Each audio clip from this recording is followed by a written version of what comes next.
5ই August 2026 পাক্কা 2 বছর। হাসিনা পলায়নের 2 বছর। কিন্তু আসলে আজকের দিনটা হলো ভাগ বটারার বছর। ইভেন কেউ ভাগ পায় নাই দিক্কা অভিমান করার বার্ষিকী। আমার নামটা কেন প্রথমে দেওয়া হলো না? আমি নাহিদ এক দফার লোক। এটা নিয়ে কামড়াকামড়ির দিন আজকে। ইউনূস সাহেব গত বছরও একটা প্রথম বার্ষিকী পালন করেছিলেন। তিনিও কম যান না। তিনি যে বাংলাদেশে অ্যাক্টিভ আছেন এটা বোঝা গেল কিভাবে? তিনিও একটা স্টেটমেন্ট দিয়েছেন। নাহিদ শুধু একটা ব্যক্তি নয়, নাহিদ ইতিহাস। বোঝা গেছে? কারণ নাহিদ ইতিহাস না হলে তো ইউনূস কে? কাজে নাহিদকে অবশ্যই ইতিহাস হতে হবে। আচ্ছা, গত বছর আপনি কিছু বলেছিলেন প্রথম বার্ষিকীতে? জানা থাকলে নিজেরাই বললেন, ভাল লাগবে শুনতে আমাদের।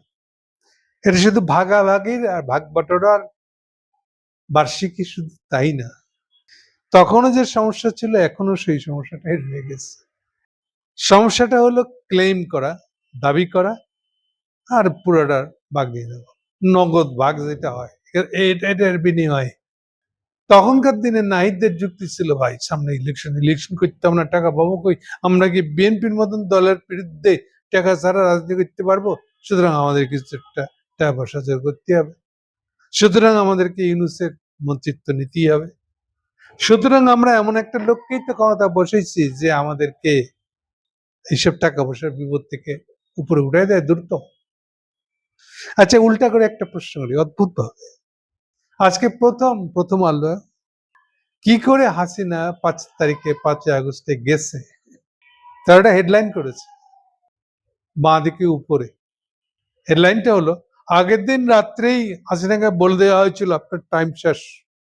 এটা কি বলবো এটা নিয়ে? এটা তবু একটা থ্যাঙ্কস প্রথম আলোকে যে এই প্রথম আসলে 36 দিন জুলাই আগস্ট মিলে কি এই দিনগুলোতে ঘটেছিল কি আসলে এক্স্যাক্টলি, বিশেষ করে হাসিনা গেল কি করে কেউ জানে না, নান অফ দেম কে বলতে পারবে। মেন স্ট্রিম কোনো পত্রিকায় এই ধরনের কোনো রিপোর্টই হয়নি, যদিও প্রথম আলোর রিপোর্টটা বহু আবজাব আছে, বেশিরভাগটাই আবজাব, কিন্তু তবু তো সে একটা গল্প লিখতে গেছে এর তার থেকে শুনে শুনে। এই পর্যন্ত তাহলে কি ছিল? 5ই আগস্ট বিপ্লবের দিন, বিপ্লবের নায়ক নাহিদ, বিপ্লবের নায়ক যারা পরবর্তীতে গেলে এনসিপি বলছে। সবাইকে জিজ্ঞেস করেন তো দেখি, 5 তারিখের সকাল থেকে যে প্রোগ্রামটা দেওয়া ছিল পাবলিক প্রোগ্রাম, যেটা মেইনলি একটা আসছিল উত্তরের একবারে শেষ মাথা থেকে ঢাকা এসে ঢুকেছে, এই প্রমাণ নয় এই হাঁটার মিছিলটা যত পাড়া দিয়ে গেছে যেসব রাস্তা দিয়ে, তত এটা আশপাশের লোককে ভিতরে ঢুকেছে, লম্বা হতে থাকছে। এরা কি কেউ জানতো যে আজকে হাসিনা পালাবে কিনা? আমার মনে হয় কেউ জানতো না। আরেকটা, যারা শনি রাখরাখি আরো পিছনের থেকে যাত্রাবাড়ি হয়ে যারা আসছিল ঢাকায়, এগুলো প্রধান দুটা।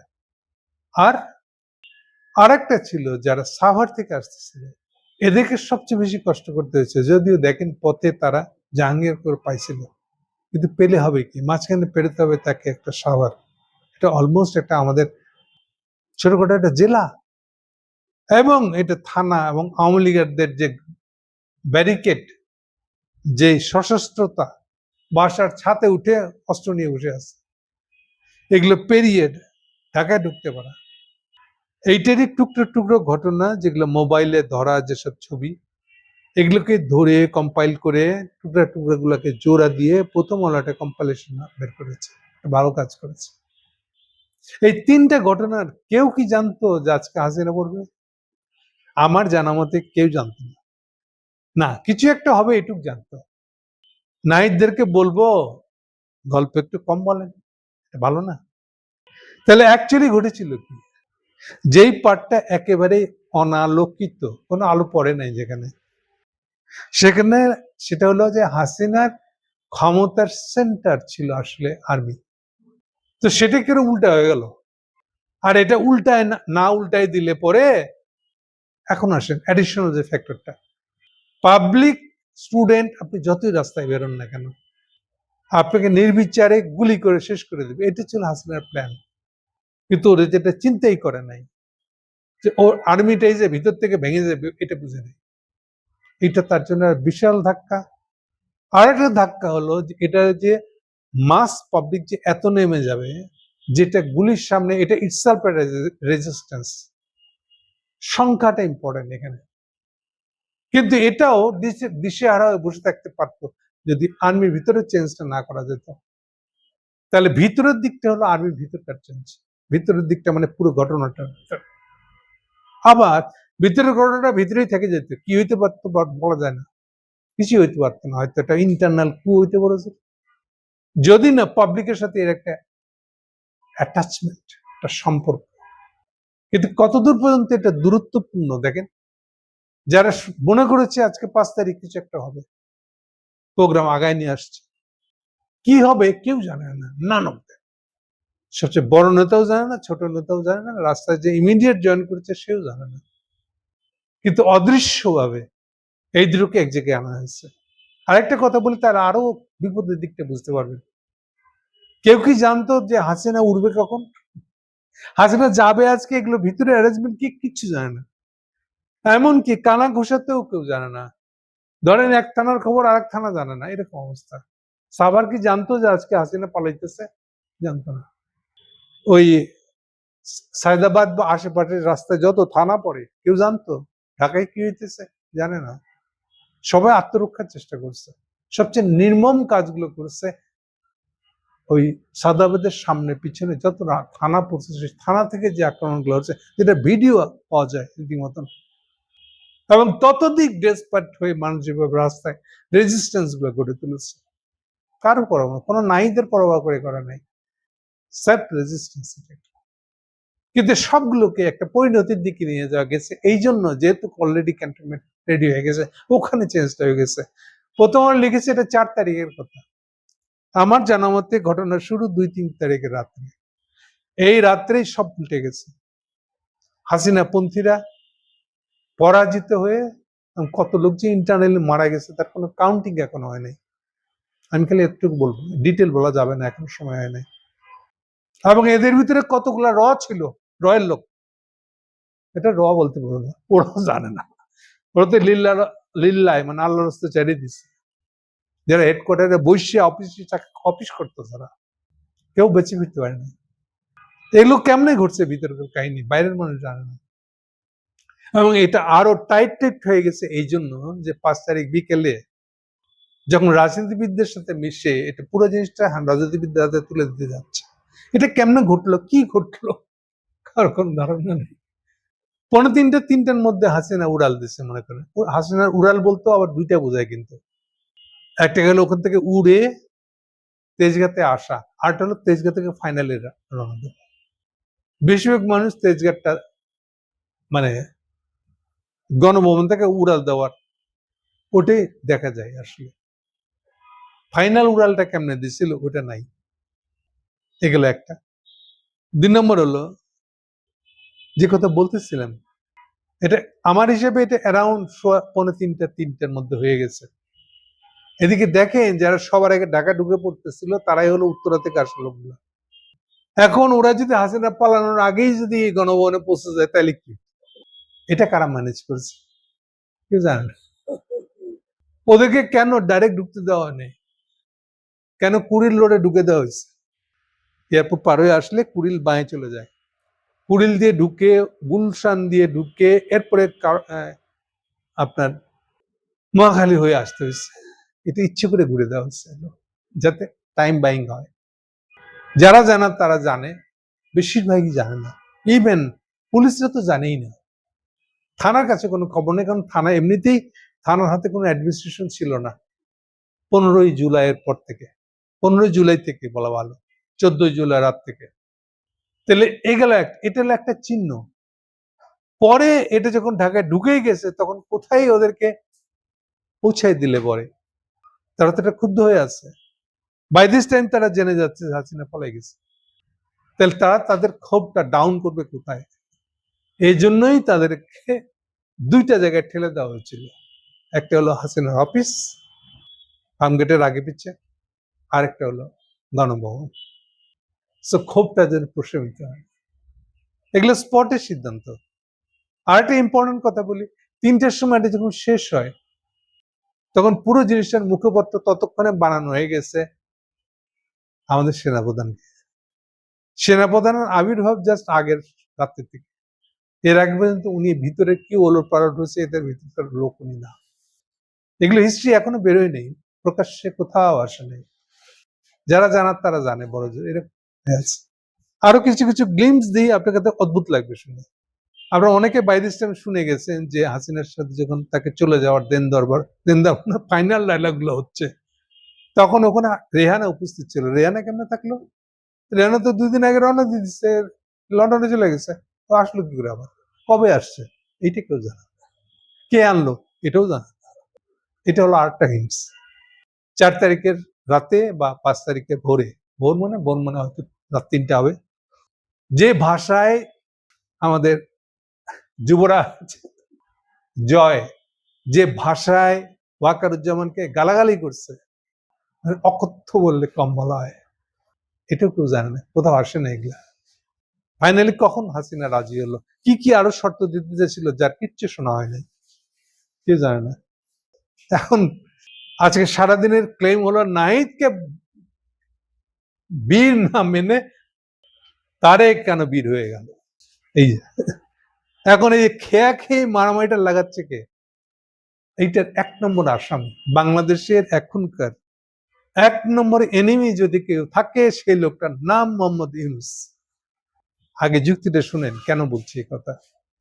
ইউনূসই হলো সেই ব্যক্তি, খালি একটা উদাহরণ দিব আমি। আচ্ছা বলেন তো দেখি, সামনে তো আরেকটা ইলেকশন হবে নিশ্চয়ই, কিছু না হলেও স্থানীয় সরকার ইলেকশন হবে।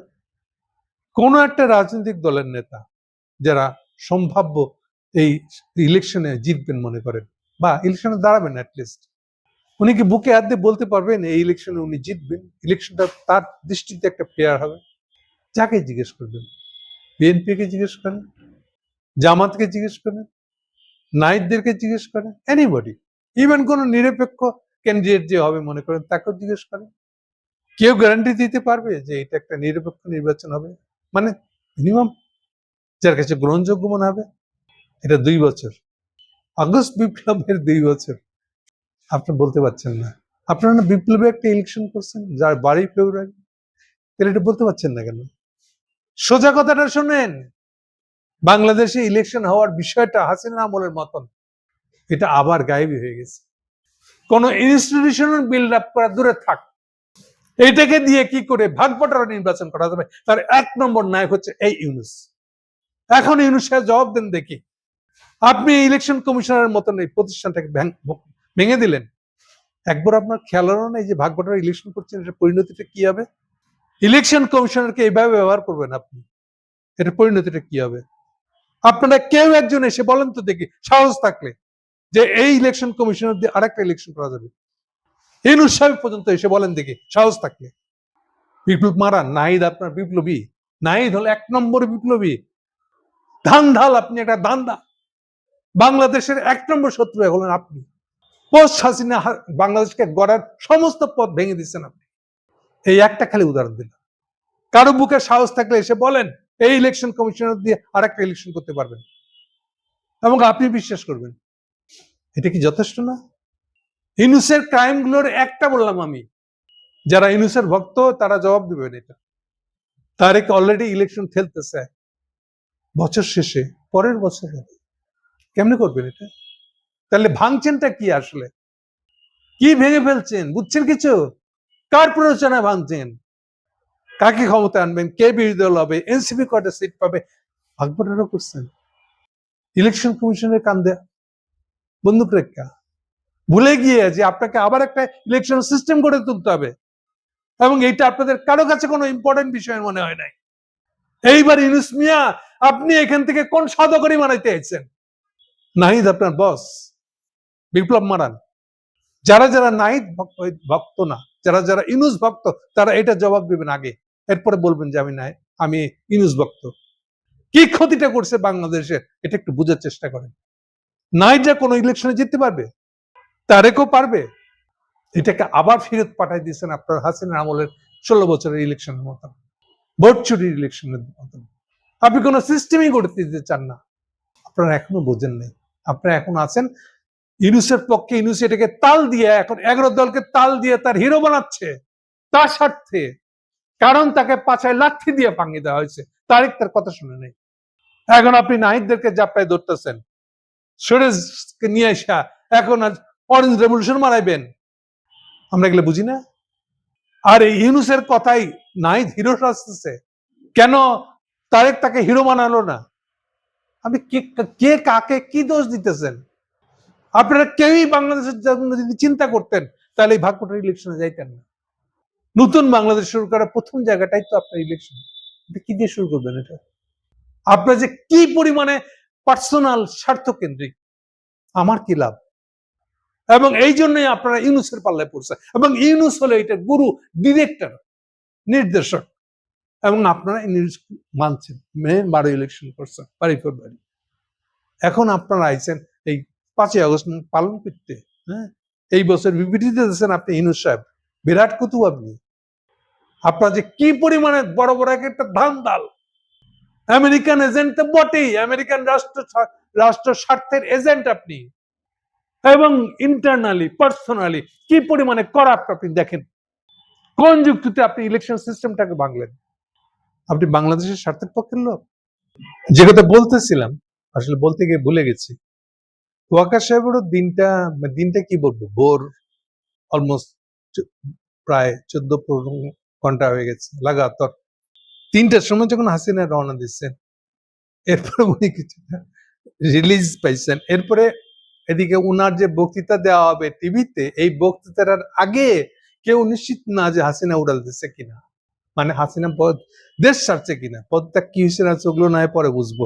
দেশ ছাড়ছে কিনা এটা তো একটা ইম্পর্টেন্ট ইনফরমেশন ছিল, কিন্তু এটার কোনো নিশ্চিত ইনফরমেশন কোন সোর্স থেকে কেউ পায় নাই।